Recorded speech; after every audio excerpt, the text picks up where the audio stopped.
Welcome back to Good Day Dayton. This next interview is one that I'm not really sure what we're going to talk about. There's not much going on. It's a much ado about nothing. I see what you did there. Who threw that joke in there? Not me. I don't know. Okay, let me explain properly. The team over at Wright State, their theater department, they're putting on a classic Shakespeare show. It is Much Ado About Nothing, one of my favorites, a classic Shakespearean comedy. And we've got two great people who have brought this show to life joining us in studio today. The director, our good friend Josh, hanging out here in studio, and one of the lead actresses playing Beatrice, our friend Alexis, here in studio today as well. My friends, how are you doing this morning? Good, Tage. Thanks for having us on. Yes, thank you. We are excited to have you here, and all the fun starts very soon. Well, for you guys, it's already started because you've been doing rehearsals, but it opens to the public this Friday, Valentine's Day.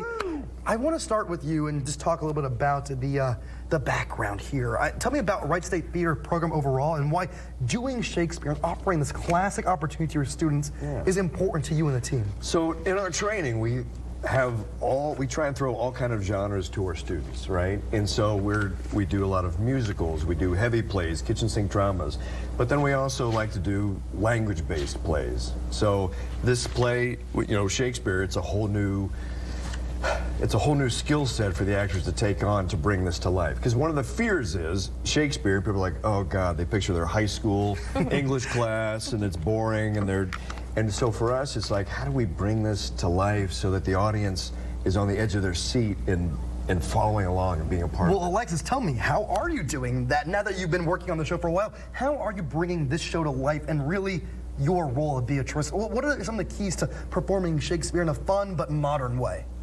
That's a great question. I think before this show, I wasn't well versed in Shakespeare. I didn't feel as comfortable with it as I did like contemporary language. But I think when you really dig into it and you find messages that are even relatable to today, it makes bringing it out a lot easier. And you can just find different ways to convey those messages. Let's talk about this show in a little bit more detail. Now, first of all, it's a hilarious show. Many of Shakespeare's comedies are really funny. Why did you choose to do this show? Why is this the Shakespearean comedy that you picked? There are many good ones. Right. Why is this the one you chose? There was a few things. One was we wanted a title that would be Shakespeare here. And so we thought, okay, Much Ado About Nothing, likely people will recognize that. More than that, it's a play that has so many different, it's billed as a comedy, as you said. But not only are there like these hilarious, silly moments in it, but there's physical comedy. There are these really poignant, touching family moments. There's an edge where things get really dark and uncomfortable for a while, and we're leaning into all. There's dancing. They're actually singing in it. They're playing music instruments.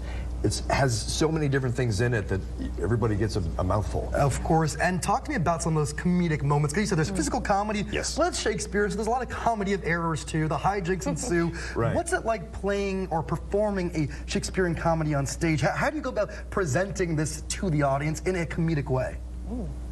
Very physical. A lot of it lives in the vocal energy of your voice and of your body, and just finding different ways to really pull the audience in. We interact with the audience a lot. Yes. We pull them into the story, we make sure we look at them, we tell them the jokes, tell them the messages, and really bring them into the story. It helps them understand what we're saying and live in the comedy and the bigness of it all. I love this. We're just about out of time. Of course, your website is actually on our screen right now. That's the best place to get tickets to see this show. And remind us, what is the run of the show? It opens this weekend. How long is the run? It opens this weekend. We run for 2 weekends. So it's this Friday, Saturday, Sunday, and then additionally next weekend, Friday, Saturday, Sunday. And of course, it's a great way to support local theater, local art, and support local artists and see a really fun show for yourself, my friends. It was a pleasure to have both of you in studio today. Thank you so much. Thanks, Dave. Of course. Don't forget, my friends at home, by the way, you can follow Good Day Dayton on social media. If you miss a story on the show on a given day, you can go back to our social media pages and watch another version of that segment, or you can even see some behind the scenes footage, or